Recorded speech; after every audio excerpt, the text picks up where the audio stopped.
Keyingi g'azalimiz ham Muhammad Rizo Ogahiy qalamiga mansub 11 baytdan tashkil topgan g'azal. Xo'p, olur har lahza yuzjon chashmi fattoninga sallamno. O'zbek adabiyotida juda mashhur bo'lgan g'azal, sallamno rarifli g'azal. Umumiy holatda ekranda yaxshi ko'rinmasligi mumkin. Shuning uchun ham baytma-bayt slaydlarga qarab boramiz va birinchi navbatda shakllarni yozamiz. Xo'p, ushbu g'azalimizda qisqa radif qo'llangan. Ya'ni kechagi darsda aytdik, yana yig'iq deyish ham mumkin dedik. Testlarda ikki xil oladi, yig'iq radif, qisqa radif qo'llangan. Xo'p, qofiyaga olingan so'zlarga qarasangiz, fattoninga, mujgoninga qofiya, sallamno radif. Qofiyaga olingan so'zlar fatton, fattoninga. Xo'p, fatton degani fitna qo'zg'ovchi degani. Fattoninga. Mujgon kiprik ma'nosini ifodalaydi. Demak, mujgon, mujgoninga shaklida oladi. Qofiyaga olingan so'zlardagi asosdagi so'nggi tovush raviy bo'lib kelgan. Natijada raviydan keyin ham qofiya davom etganligi uchun mutlaq, ya'ni to'liq qofiya qo'llangan.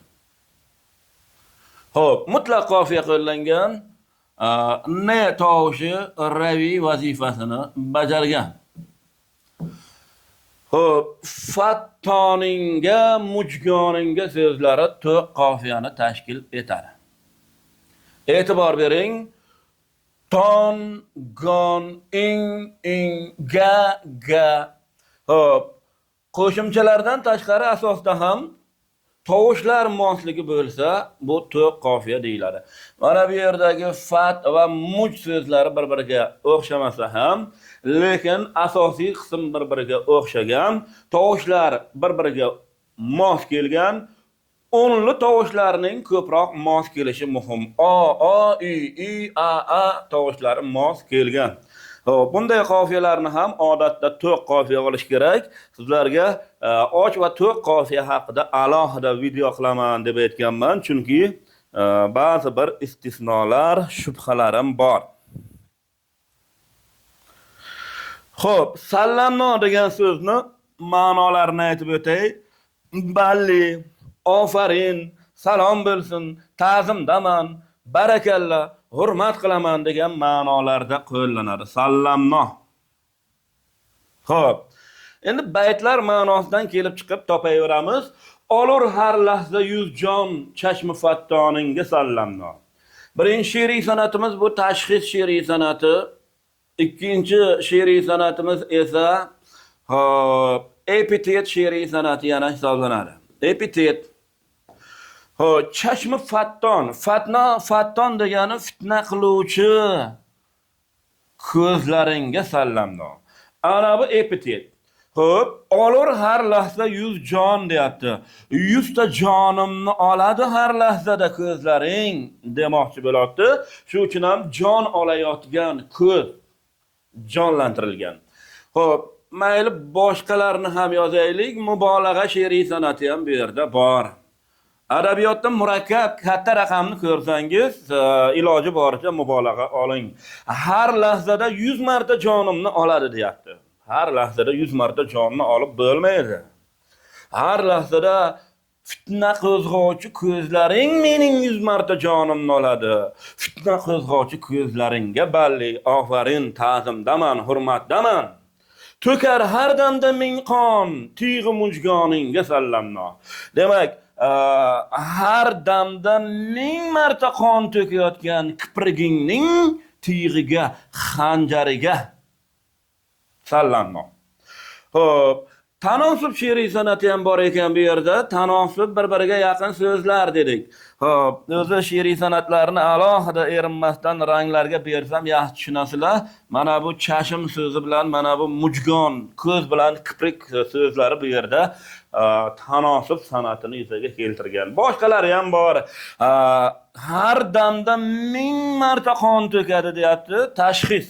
Kipriklar qon to'kadi, ko'zlar jonni oladi, ko'zlar 100 marta jonni oladi, kipriklar 1000 marta qon to'kadi. Mubolag'a shuning uchun ham bor deb aytdim.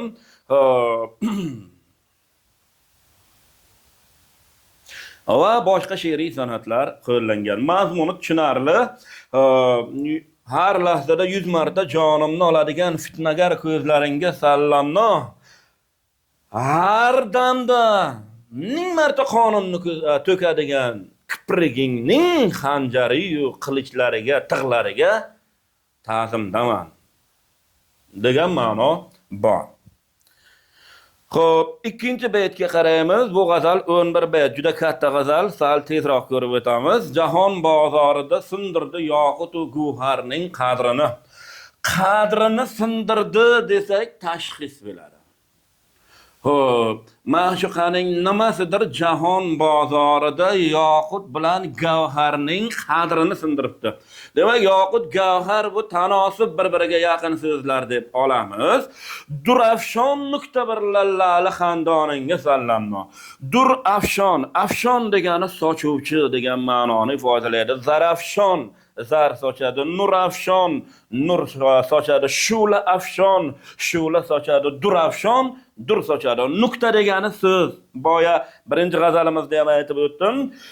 Durafshon nuqta bir lallali xandoningga sallamno. Demak, dur sochuvchi so'zlaring bir va lali xandoning ikki, shular ikkalasiga ta'zimdaman. Demak, bu yerdagi lal so'ziga e'tibor bering. Lali xandon. Endi lal bu qizil tosh. Xandon kulib turgan, tabassum qilib turgan degani. Lali xandon degani tabassum qilib turgan degan ma'noda kelyapti. Durafshon nuqta epitet, lali xandon epitetni yuzaga keltiradi. Xo'p, endi lal so'zi bu yerda labni o'zi anglatyapti. Istiora she'riy san'ati ham bor. Istiora lal deganda labni tushunyapmiz. Xo'p, durafshon nuqta. Endi dur bor, yoqut bor, gavhar bor, bu tanosub.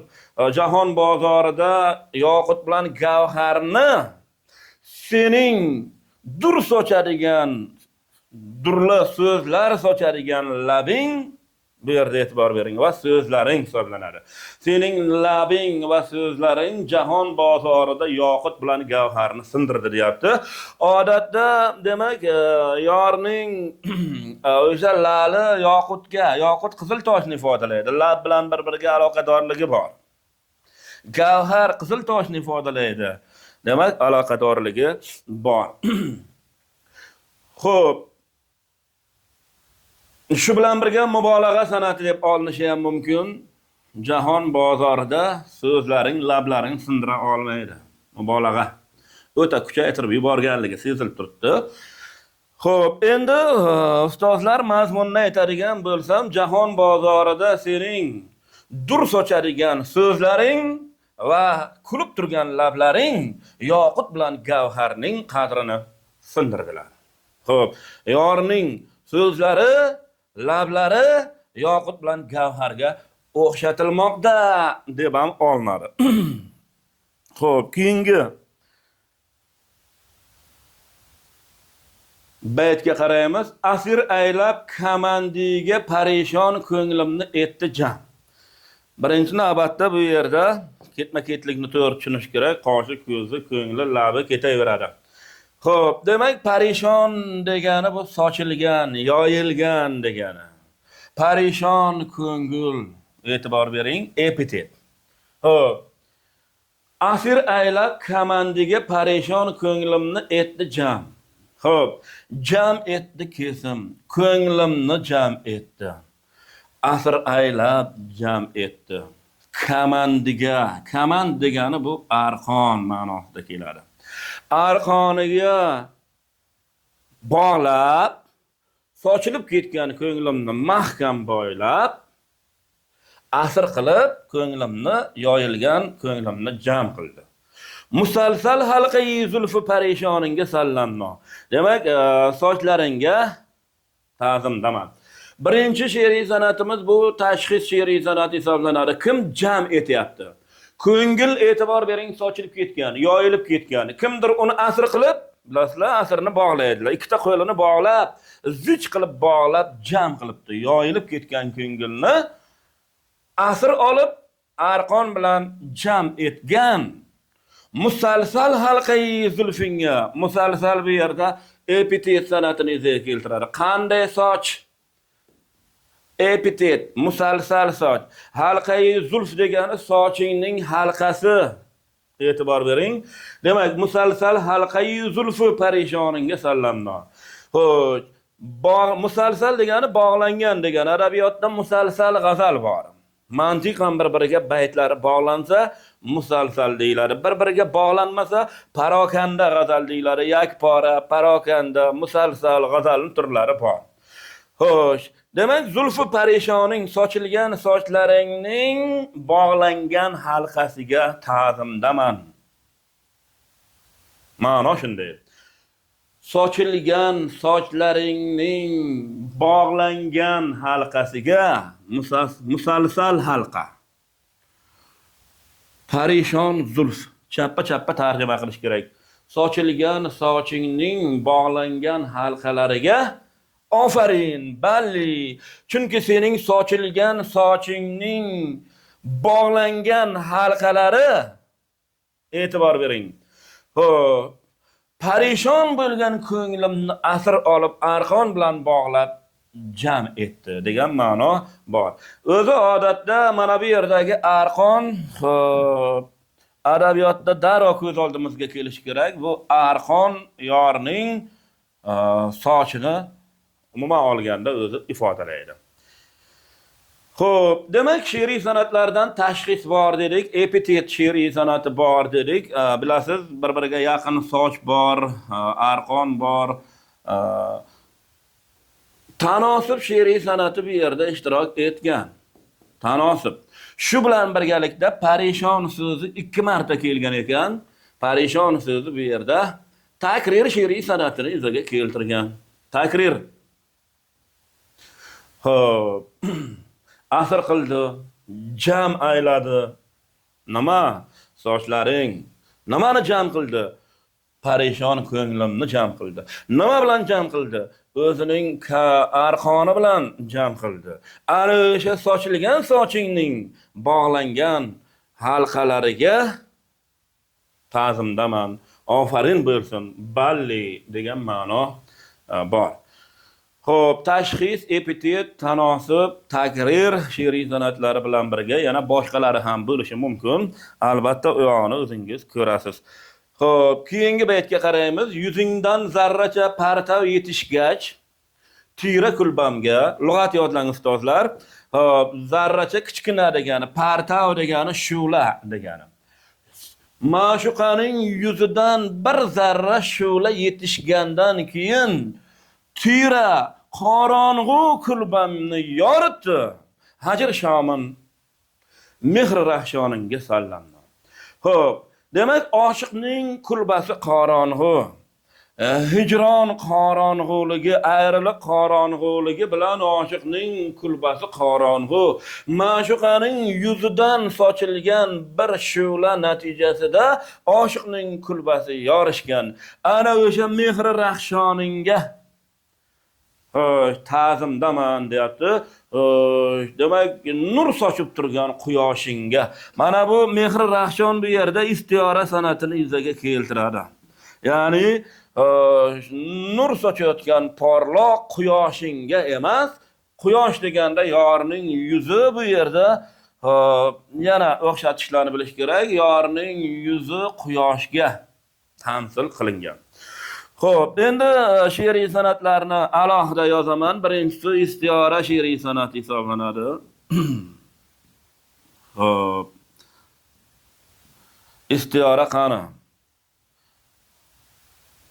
porloq quyoshingga xo'p ta'zimdaman deyapti. Salomlar bo'lsin deyapti. Porloq quyoshingga balli ofarin deyapti. Xo'p, yuzingdan zarracha parta yetishga tira kulbamga. Mana bu yerdagi qorong'u kulba degan so'z epitet san'atini yuzaga keltiradi. Xo'p, qorong'u kulba. Qanday kulba? Epitet. Nehri rahshon nur sochuvchi quyoshingga ta'zimdaman ofarin deyapti. Quyoshga emas. Demak, bu yorni yuzini anglatadi. Mehri rahshondek yuzingga sallamno degan ma'no bor. Xo'sh, ana bu yerdagi tira, mana bu yerdagi yorug' so'zi bilan birga, xo'p, tazod she'riy san'atini yuzaga keltiryapti. Bu yerda qorong'ulik va yorug'lik bor. Tazod.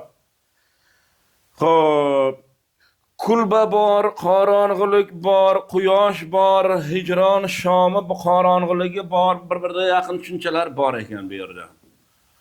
Tanosub san'ati ham yuzaga kelgan. Alohida rangga berish kerak bo'lsa, tanosubni ba'zilar tushunmasligi mumkin. Qizil rangda aytib o'taman. Partav degani shu'la degani. Xo'p, shu'la bor, yorishmoq bor, quyosh bor. Nur sochuvchi quyosh bor. Xo'p. Demak, mana bu bitta tanosubni xo'p, yuzaga keltiruvchi hisoblanadi. Endi istiyora bor dedik, mehr rahshon, epitet bor dedik, tazod, tanosub she'riy san'atlari ham bu yerda bor. Va boshqa she'riy san'atlar qo'llangan. Demak, ma'shuqa o'zining yuzidagi zarracha kichkinagina shu'lasi bilan kirib, oshiqni kichkinagina zarra bilan uni kulbasini yoritgan. Hajr shomini, hijron qorong'uligini yoritgan. Ana o'sha qorong'ulikni yoritgan yuzingga ofarin. Yuzingga emas, mehr rahshon, quyoshingga ofarin deyapti. Bu yerda mehr, quyosh degani, mehr deganda yuzni tushunamiz, istiyora san'atini yuzaga keltiradi. Xo'p, keyingi baytga qaraymiz. Sihi qadlarni, sihi degan so'z ham tik degan ma'noda qo'llanadi. Sarvi sihi, tik sarv degani. Sihi qad, tik qomat. Baland, sarv qomat, tik qomat. Sihi qadlarni qumri yangilik etdi ishqida nolon. Nazokat bog'ida sarvi xromoningga sallamno. Go'zal qadlarni emas, go'zal qadli ma'shuqalarni, oshiqlarni degan ma'no bor bu yerda. Mana bu yangilik so'zi o'xshatish ma'nosini bildiradi. Bu tashbihni yuzaga keltiradi. Xo'p, demak, tik qadlarni qumri kabi etdi ishqida nolon, nazokat bog'ida sarvi xromoningga sallamno debdi. Demak, nazokat bog'idagi sarvi xromon chiroyli, tik qomatli sarvinga hammasi bularni istiyora bo'lyapti. Sarvi xromon, ya'ni mana shu yerda gap qomat haqida ketyapti. Qomatingga ta'zimdaman. Lekin qomatni chiroyli sarv deb beryapti. Sarvi xromon go'zal sarvinga, nazokat bog'idagi go'zal sarvinga sallamno. Mana bu ham istiyorani yuzaga keltiradi. Nazokatning bog'i yo'q. Nazokat bog'idek deb uni o'zgartirish kerak. Xo'p. Mana bu yerda bog' bor, bu yerda sarv bor, istiyora bilan birgalikda tanosub san'ati ham bu yerda bor. Tanosub. Demak, bog', sarv bor. Mana bu tashbihni yuzaga keltiradi. Tashbih, o'xshatish she'riy san'ati. Yangilik so'zi kabi singari yangilik o'xshatishni yuzaga keltiradi. Sihi qad, epitet, go'zal qad, tik qad, baland qad degan ma'noda keladi. Baland qadlilarni qumri yangilik ishqida nolon qildi. Nazokat bog'idagi sarvi xromoningga ta'zimdaman.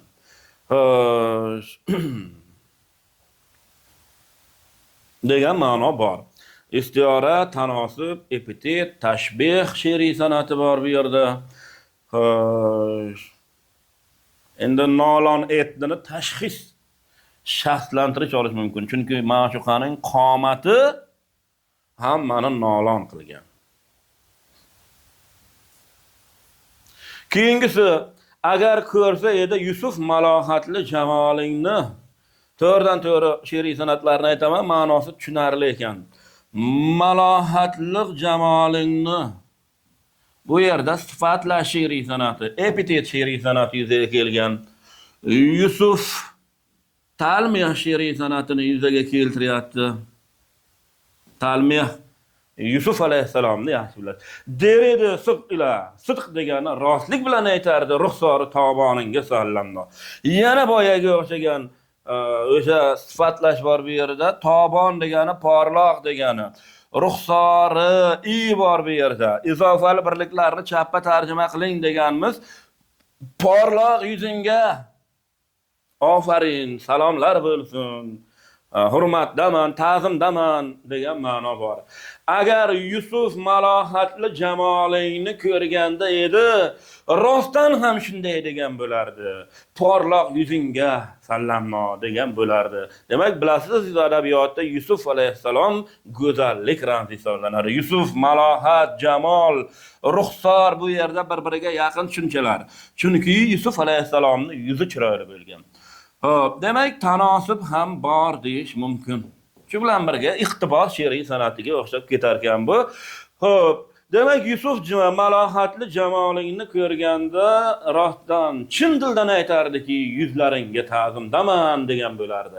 Ma'shuqani Yusuf alayhissalomdan ham bu yerda ustun qo'yayotganligini ko'rish mumkin. Hop. Keyingisi baytimizni labing shirin takallumdun o'likni tirgizib aylar. Ya'ni lablaring shirin so'zlar bilan o'lgan odamni tiriltiradi deyapti. O'likni tirgizib, mana shu yerni o'zida tazod bor. Ya'ni zidlantiryapti. Tazod. O'likni tiriltiradi. Kim tiriltiradi? Labdan chiqayotgan so'zlar tiriltiradi. Ana bu tashxis she'riy san'atini yuzaga keltiradi. Demak, labi, uning shirin so'zlari o'likni tiriltiradi, jonlantiryapti bu yerda. Shirin takallum, shirin so'zlar. Mana bunisi epitet san'atini yuzaga keltiryapti. Xo'p, ya'ni sifatlash she'riy san'ati mavjud. Suxanvar to'ti oso Shakaristoninga sallamno. Mana bu yerdagi to'tiga qo'shilgan oso jannat oso, quyosh oso, oftob oso, quyoshday, to'tiday, jannatday, day qo'shimchasining bir ko'rinishi. Va bu tashbih she'riy san'atini yuzaga keltiryapti. Tashbih, ya'ni o'xshatish she'riy san'ati bor. Xo'p, suxanvar, ya'ni shirin so'zlar aytuvchi to'tiday Shakaristoninga sallamno. Xo'p, yorning bu yerda shirin labi e'tibor bering. Xo'p, Shakaristonga o'xshatilyapti. Bu nay shakar, qamishzor degan ma'noda ham qo'llanadi. Chunki tarkibida iston qo'shimchasi bor, o'rin-joyini ifodalaydi. Shakariston bu qamishzor, lekin bu yerda bu Shakariston so'zi yorning labidagi shirin so'zlari hisoblanadi. Xo'p, shu bilan birgalikda ko'rib turibsiz, tanosub san'ati ham yo'q emas. Tanosub bu bir-biriga yaqin so'zlar qo'llangan. Shirin, shakar, lab, tuxan, to'ti. Endi to'ti so'zi ko'pincha shakar bilan birga keladi. Endi men to'ti bilan qiziqmaganman, lekin to'tini shu qanaqadir shakar bilan ham daxldorligi bor. Shakarni yesa kerak, yana bilmadim, shakar beradilarmi to'tiga. Xo'p, demak, labing shirin so'zlari bilan o'likni tiriltiradi. Suxan aytuvchi, go'zal suxanlar aytuvchi to'tiday Shakaristoninga, shirin so'zlaringga, lablaringga ta'zimdaman degan ma'no bor. Xo'p.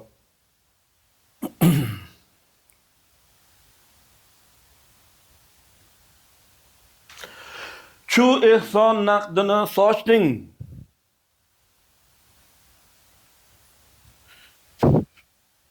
Xo'p, shu ehson naqdini sochding jahonga ganj lutfingdan. Ehson naqdi. Naqd degani o'zi xazina degani. Ma'shuqa ehson, ya'ni xayr ehson, xayr saxovat xazinasini sochding. Jahonga ganj lutfingdan. Lutf degani marhamat degani, saxovat degani. Lutfing xazinasidan jahonga xayr saxovat xazinasini sochding. Bor xalq o'ldi bandang naqd ehsoningga sallamno. Barcha xalq sening quling bo'ldi, sening asiring bo'ldi hamma. Xazina demak ehson xazinanga sallamno, ofarin, rahmat degan ma'no bor.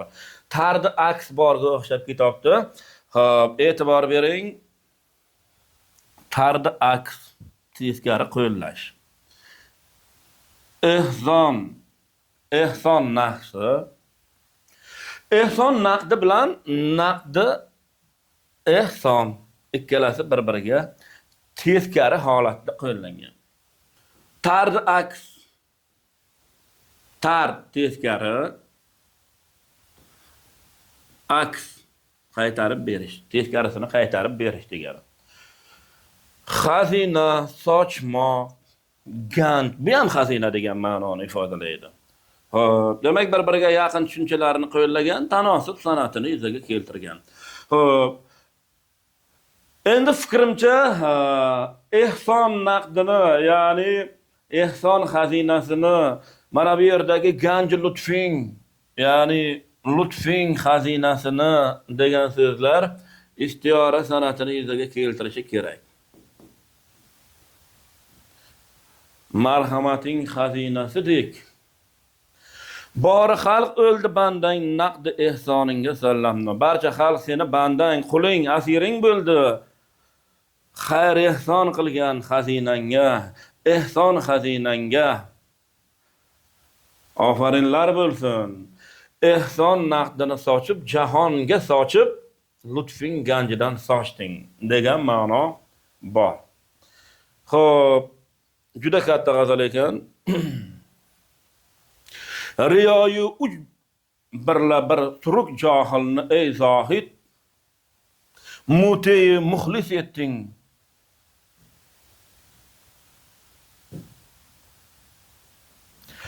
Makru dastoningga sallamno. Xo'p, ey zohid, bu begona baytga o'xshayapti. Odatda shunday bo'ladi. Nido she'riy san'atini yuzaga keltiryapti. Zohid tarki dunyo qilgan, jannatga kirish uchun bu dunyoning noz ne'matlaridan voz kechgan odam.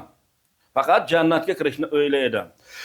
Riyo ikkiyuzlamachilik degani, ujub degani manmanlik degani, suruk degani bu to'da, guruh degani. Ey zohid, riyoyu manmanlik bilan suruk johilni, johillar to'dasini mutiy muxlis etding, makru dastoningga sallamno. Mana bu yerdagi e'tibor bering, riyo, ikkiyuzlamachilik, ujub, manmanlik, makr, tanosub san'atini yuzaga keltiryapti. Bir-biriga yaqin tushunchalar. Xo'p.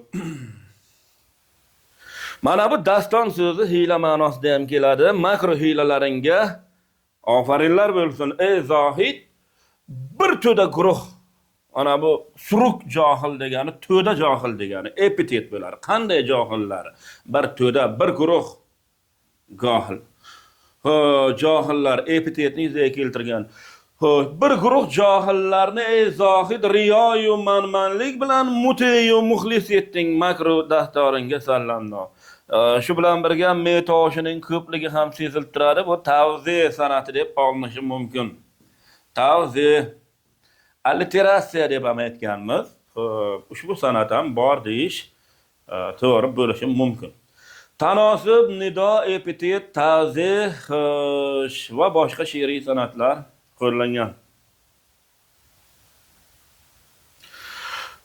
Keyingisi urub dam g'ayb sirrin ham etking davoi iymon. Dam urib, dam urmoq degani gapirmoq ma'nosida qo'llanadi. Har yoqqa gapirish, dam urish, nafas urish, gapirish. G'ayb siridan, g'aybni bilasiz, makonsiz, hech kim bilmaydigan degan ma'noda keladi. G'ayb sirlaridan va iymon davosini etasan. Ham iymon davosini qilasan, ham g'ayb sirlaridan dam urasan. Ham iymonni davo qilasan. Bu yangilik kufr bilan turgan iymoningga sallanma. Bu kabi kofirlik bilan turgan bunaqa iymoningga sallanma. Na kofirmiz, na musulmon tamom degan nimani ruboyisi bor Umar Hayyomni. Xuddi shunga o'xshagan fikr bor. Na musulmonmiz, na kofir. Kufr bilan turgan iymoningga sallanma. G'ayb sirlaridan dam urasan, goh davo iymonni davo qilasan. Bu kabi kofirlik holatidagi iymoningga tasanno ofarinlar bo'lsin. Demak, bu yerda birinchi she'riy san'atimiz tashbih she'riy san'at qo'llangan, o'xshatish she'riy san'ati yangilik ko'makchisi bilan yuzaga kelgan. Yangilik. Xo'p.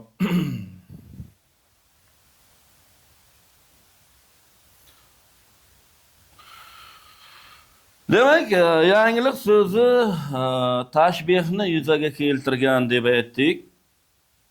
Ikkinchisi kufr, iymon, g'ayb sirlari bir-biriga yaqin tushunchalar bo'lib, tanosib san'atini yuzaga keltirgan. Yana bir she'riy san'at bu yerda iymon so'zi 2 marta qo'llanibdi. Xo'p, buni takror san'ati deb olish mumkin. Takrir san'ati qo'llangan. Xo'p, dam urib g'ayb sirlaridan ham etasan davoi iymon. Buni bir ikki xil tushunish ham mumkin. G'ayb sirlari va iymonni davo qilasan yoki g'ayb sirlarini ham demak davo qilasan degan ma'noda tushunish mumkin. Bir tushuncha bo'lishi ham mumkin, ikkita tushuncha bo'lishi ham mumkin. G'ayb sirlaridan ham etking davoi iymon. G'ayb sirlaridan ham iymon davosi qilasan. Bu kabi kofirlik bilan qo'shilgan iymoningga sallamno. Xo'p, yana bir narsa, mana bu yerdagi iymon bilan kofirlikni tazod deb olishi ham mumkin. Xo'p. Shu bilan birgalikda epitet san'ati ham qo'llangan. Epitet. Keyingisi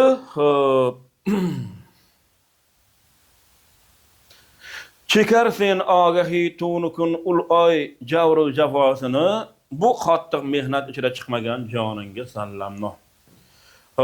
Ogahi deyapti, tunukun uning javru jafosini chekasan, bu qattiq azoblar ichida joning chiqmaganligiga tahsinlar bo'lsin, ofarinlar bo'lsin, sallamno bo'lsin. Xo'p, demak mana bu yerdagi tunukun demak tazodni yuzaga keltiradi. Tunukun. Ikkinchisi mana bu yerdagi oy so'zi xo'p, istiyora san'atini yuzaga keltiradi. Oy deganda yorni tushunyapmi? Jabru jafosini chekarsan.